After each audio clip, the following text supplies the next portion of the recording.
Let me welcome you to the Smokebox. Windows up, couple in rotation. Hot boxed out about 3 or 4 faces. What's cracking, y'all? This is Dr. Green Thumb right here in the Smokebox for BREALTV. I'm here with some good friends of mine from way back. My man Ives and Chemo, Delinquent Habits.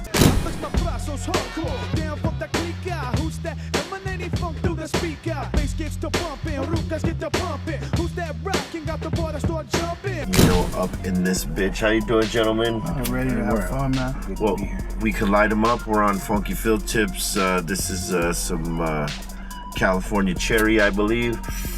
Sounds good to me. Be so kind. And you know, we're off.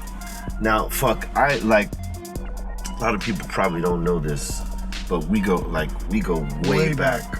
Way back. 25 years, way right? Back. Beyond 25 years. Yeah. I would venture to say it's about 26 years.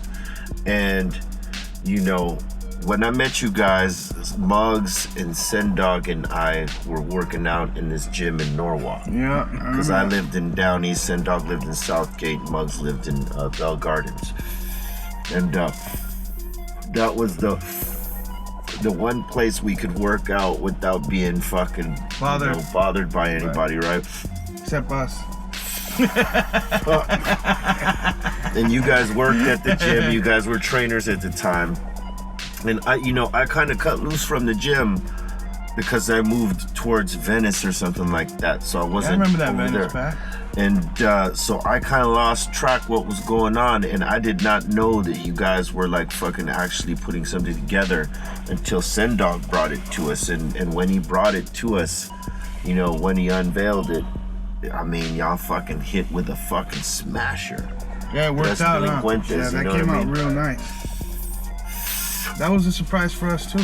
That song got put on like a loud sampler before it was even mixed or mastered. And then Wild Up in the Bay or something started playing it, and then it just boom. You know, it's a trip though, you know, because like the background you come from is the same background that we came from. I remember we used to play football together. We would team up. We would team up and go fucking play other fucking blocks or fucking other cities and shit like that. Be like, I'm gonna bring Ives and Chemo. We got some big dogs and shit. Rick and everybody was out there. We used to fucking snow. Yeah, we used to get it fucking up back then. That was fun, dog. It was crazy, man. But you know, like the music takes you different places. We came from like, you know, a very similar spot into now, you know, when your first fucking song hit and it hit in a big way, you know, especially in a lane that was, you know, it was opened up by Frost and Mello for a time, but you guys took it more of a hip hop push on it, and it had an LA West Coast authentic feel on it, and the combination of both of you know, kind of just fucking smashed home, you know, like it was good to see you guys fucking break through like that, because I had no idea what was going on being removed from, you know, you guys for that long. You know, you guys were mad busy too, because you were doing the stuff with Jack and Duke, and you know, also you were working with some other cats. Remember the young guy, Alan and Alchemist Scott. Fucking. Yeah, it's a trip, man. But did you guys ever see, you know, like from starting, you know, in those humble beginnings, man, did you guys see that you would eventually get out of the neighborhood and fucking travel the world with that shit? Yeah, see, that's funny that you say that, because like we get out of the neighborhood, but you know, pretty much we're where we were, dog. You know, we hit at a strange time. At that that Napster shit. We were in the middle of all that, and we were kind of navigating these crazy waters. So a lot of the, you know, the funds, the fatty, I didn't catch up, but the travel, when we've been, I mean, every place you think of, we've been. And this is something that, like, I look back and I'm like, oh, that's some shit, you know. And then, and finally now, you know, we're starting to get some bigger shows. We did the new record now, so we're doing some other things. That's right, you got a new joint out right now. Whoa, whoa, oh, now here we go. Mira, delincuentes, bum rush the show. Aquí in Cali, where trees so sweet, and these habits is feeling Ari on this rugby beat. It could be round 2. Hey, but to be honest with you, to tell you about that though, I never thought we'd be. I hoped, and I had confidence we could, but to go to all these places, that's amazing, right? I mean, it happened quickly. I mean, so there was like a 4-year journey before it happened. Right. It was also the signed and dropped. Yeah, because remember, we got dropped by Rough House. First, Yeah. We got dropped. Yeah. And Geffen, because Kurt Cobain had killed himself. And they were like, yo, we can't, we're fucking panicking. We lost our, they lost their big ass star. Yep. Yeah. The crazy shit is when it hit very quickly. And then it was a matter of catching up to the hit. Yeah. And before we knew it, it was big shit. It was Conan O'Brien and, Yo MTV Raps and The Grind. And you guys were on everything. Yep. Like, what was it? Like a fucking, it's almost like a culture shock when it hits you like that, because like, for the first half it was kind of slow, didn't know where it was gonna go or anything like that, and then this one hits, and all of a sudden shit changes. You come from a little town and all of a sudden you're on, you're in New York on NBC and you're like in the green room about to see Conan and Conan O'Brien and what was it, Oli Olsen or whatever his name was, yeah. That was a trip, I mean, for me. And kind of caught me by surprise, off guard. I expected it, I wanted it, you know what I mean? But the way that it hit and it became global. I mean, it's been a long time for you, dog, too. But you remember the first time when you got your best hotel room you ever saw? Oh, yeah. You remember you went to the first place where they had green waiting for you? Like, oh, shit, this is free for me? What the fuck, Yeah. And it's cool, and that shit, I still get a kick out of that, and some people, man, they'll wait months for you, and then they're getting their best nugs, and they're getting their live res. And I was in Czech, like, you went me there last month, right, dog? A month ago or so? And this hippie lady come in, she goes, I want to show you something. Very calmly spoken, pulls out all these dope live resins and waxes and stuff with the quality that we do here. And they're she's in like some farmer town in Czech Republic, so they're up on game, yeah. Hey, dog, people love it, man, and they know what we're doing, I mean, the shit is like, we've done this hip hop music, but you especially, we ain't just talking about smoking. Yeah, I'll say this, man. I mean, you like outside of the music, you've always found a way to keep it moving and shit, and like. We've always done the hustles one way or another, for dog. sure. You know what I'm saying? And I've always respected about you is that you're able to adapt and fucking figure a fucking new lane. Yep. And like shit, was doing tats for a long time, but that was something you were already doing. Yeah. You know what I'm saying? But that's. I still do tattoos. I love doing tattoos. That's something that's kind of like an addiction. It's a passion. Yeah, like you smoke weed the first time. If you like it, you're gonna keep doing it. Word up, man. What's cool now for me is like, you guys. I mean, I watched, like, I know all about you guys. We were there, so. Yeah. Seeing how you guys came up doing the Lollapalooza, the tours with Naughty, and you're out there doing these tours that were like strong tours building fans. That's what we had the opportunity to do after the hit. After the hit, yeah. So the thing is, all the people that we got, I can't say all, but a lot of those front runners or whatever you call them, bandwagoners, that's the hit song, I love it. Oh, who's next? Yeah. They're gone. But the ones now, after all these years, the core fans, yep, that's what's starting to get bigger and bigger, and because we just stick to it. And you're playing in front of them, and you're winning them over like new core fans. That's it. Every year, every time you play. I think that's a lost art in building a fan base. Is that a lot of motherfuckers don't play enough in front of their fan base. Exactly. They put out records, but they don't go out there and play. And sometimes the rotation is, it's like misleading, because you could be getting all the rotation in the world on radio, but if you're not out there playing in front of those people with this rotation, it kind of dissolves away. Yep, exactly. But when you try to go do a show, nobody's there, or fucking you may not even know how to do a show because you ain't playing enough. Yeah, exactly. You know what I'm saying? I remember our first shows, man. They were rusty as hell. But then as you get out there and you see what works every night, after 100 shows, you get your legs, yeah. Then you're starting after 1,000 shows, man. It's like you get in cruise control. Sometimes you're just, oh shit, I did that. Yeah. Oh, whoa. Where's your favorite place that you've played that you guys remember? I think my most memorable is Lowlands in Holland. It was about 1999 or 2000. Kimo and I, OG was still in, and we were going on right before System of a Down. Crazy. And it was in a tent, but there was about 60,000 in the tent, and that's definitely the most we'd ever seen at that time. And man, when the crowd would, you know how it feels.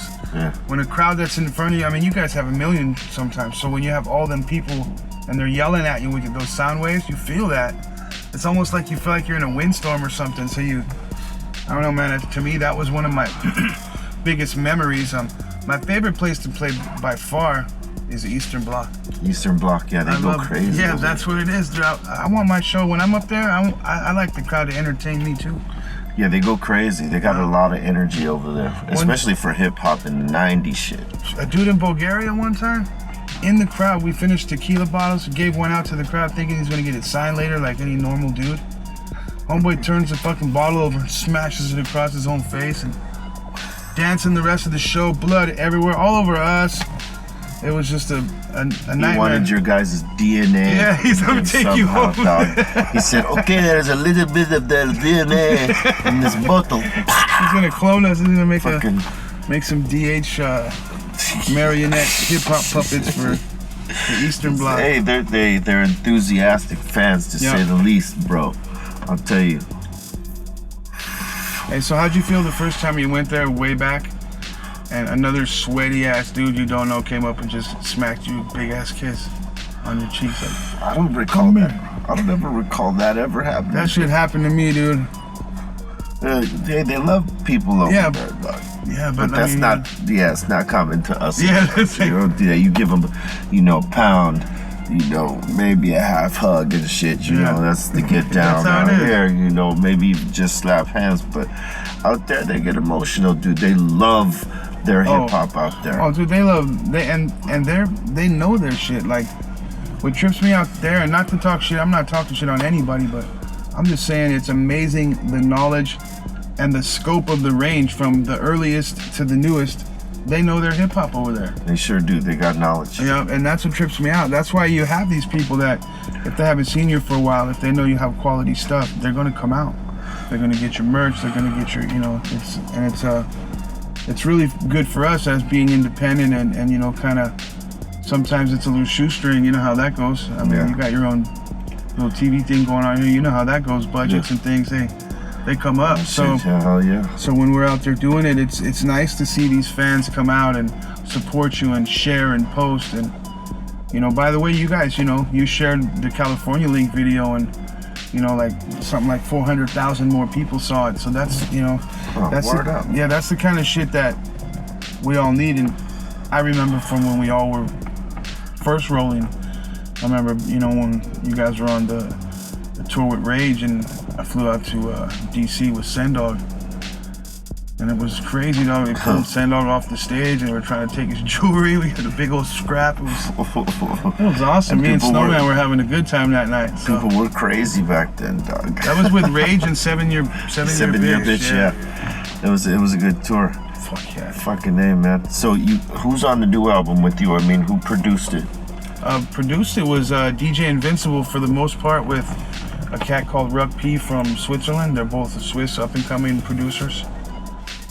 Big in the Red Bull scene. Oh, I'm sorry about that. That's a foul, huh? The bat line. Yeah, they need me to save them.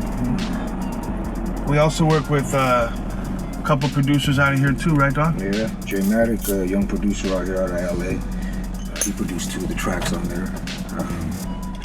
I think that's the extent of the production. And then we got, what is it, Dr. Clitoris on there. He calls himself Dr. Clitoris. Don't ask me why, but he makes dope beats, just to make sure. Yeah. That's what I'm reading for. Yeah, that sounds like a name Cool Keith would have. Yeah, something like that, huh? Ultramagnetic clitoris or something? Yeah, ultramagnetic pierced up clitoris. Crazy. Word up, man. So, but no, these cats in Swiss, there's dope producers everywhere. But the thing about them cats in Swiss is, they don't grow up so broke, so they have a mastery of what they're doing pretty young with all the equipment. They're ahead of the game. Yeah. And they're really precise on everything, dog. Like the production, when you get it, it's like, whoa. And then when they mix it, it's even more. And then when they master it, it's even more. He's like, mathematically, the range of the scope wasn't working, so we adjusted the tectonic plates of the song. I'm like, dude, what the fuck are you talking about? All I know is it sounds crispy. Yeah. So something Fucking produced by the big label. Shit sounds banging. Yep. Word up. So they did a great job, you know, shout out to them for sure. Word up, man. Well, shit. Before we go, last question. Do you do dabs, and what's your favorite flower you like to smoke? Definitely do dabs. I have actually two favorite flowers. I really, and I'm not just saying it to promote it, but we have a Delinquent OG strain that we're finishing that I really like. That's a mix of Flow, OG 18, and a little bit of God's Gift. Right. And then the other one I like, I imagine, I think it's yours. It's that I really like Oh, word up. So we do Insane OG now, but okay. That's your the that you were doing beforehand, right? Yeah. My buddy Mike, who from Scorpion, he did a batch of your guys' stuff. Yeah, that shit is it's fire. Oh, dude, it's can't deny real that. fire. Yeah. So, what's your new one? Insane OG. I haven't. You got any done? We do have some here. We're gonna smoke some after We'll be this. begging for some right now. Oh, we're gonna have some. Sure. Word up, man. Where can they find the album? The album could be found everywhere. iTunes, your typical digital download spots, iTunes, Spotify. DelinquentHabits.com. DelinquentHabits.com is like a good source to go to, and you'll find all the protos from there. And the select stores. It's a hard copy. Vinyl's gonna be coming pretty soon. We've been getting a lot of requests for that.